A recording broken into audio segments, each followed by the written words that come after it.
আমাদের মূল উদ্দেশ্য ছিল আজকে গত কয়েকদিন হয়ে গেল আপনারা সোশ্যাল মিডিয়াতে দেখছেন এবং সেই ভিডিওটা ভাইরাল হচ্ছে।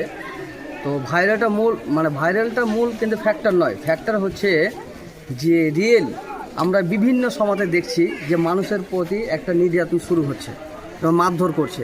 আজকে কয়েকদিন হয়ে গেল মাফিকুল ইসলাম নামে যে ব্যক্তিটাকে গোটা ভারতবর্ষের মানুষ পিয়ালা হাজরা বলে একজন মহিলা, ওনার সঙ্গে বেফাস ভাষা, তার সঙ্গে মারধর, তার সাথে সাথে আমরা দেখলাম ট্রেনের মধ্যে অনেকগুলো ব্যক্তি ছিল, মানুষ ছিল, তারা কি সেটা দেখতে তারা তো বন্ধ করতে পারতো, সে মারধরটা হয়তো বন্ধ করতে পারতো, সেটা যেহেতু করিনি, তারা নিশ্চয়ই পিয়ালা হাজরার সাথে হয়তো অন্য লোকেদের একটা সাপোর্ট ছিল, সমর্থন ছিল।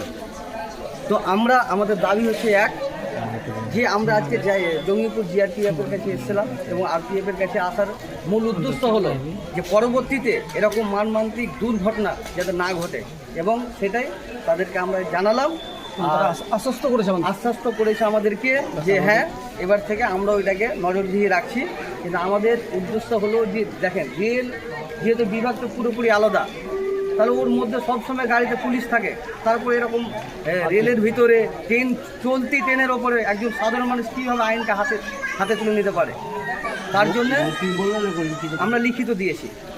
ওরা আমাদেরকে আশ্বাস করেছে যে আমরা এই ম্যাটারটা নিয়ে দেখছি এবং আগামীতে যাতে না হয়। হ্যাঁ, আপনারা এসছেন, ভালো করেছেন, খুব দরকার ছিল, এইভাবে আমাদেরকে সান্ত্বনা দিল এবং ওরা দেখছে বিষয়টাকে নিয়ে। আর তার জন্যে ওই মহিলার আমরা শাস্তির দাবি চাইছি। হ্যাঁ, আইনকে হাতে তুলে নিয়েছে। ভারতের সংবিধান অনুযায়ী একজন মানুষ কোনোদিন হাতে আইনকে তুলে নিতে পারে না। আমরা যতটা জানি যে কোনো রেলের প্যাসেঞ্জারকে বাইরের লোক মারার অনুমতি নেই, তার জন্য রেলে সবসময় ট্রেনের মধ্যে থাকে, আরপিএফ থাকে। তাহলে একজন সাধারণ মানুষ কীভাবে মারধর করতে পারে?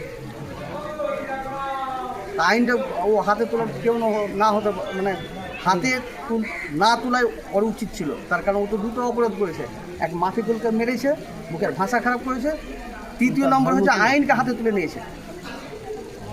আমার নাম মুরসালিম শেখ, আমি রঘুনাথগঞ্জ 2 ওয়েলফেয়ার পার্টির ব্লক সম্পাদক।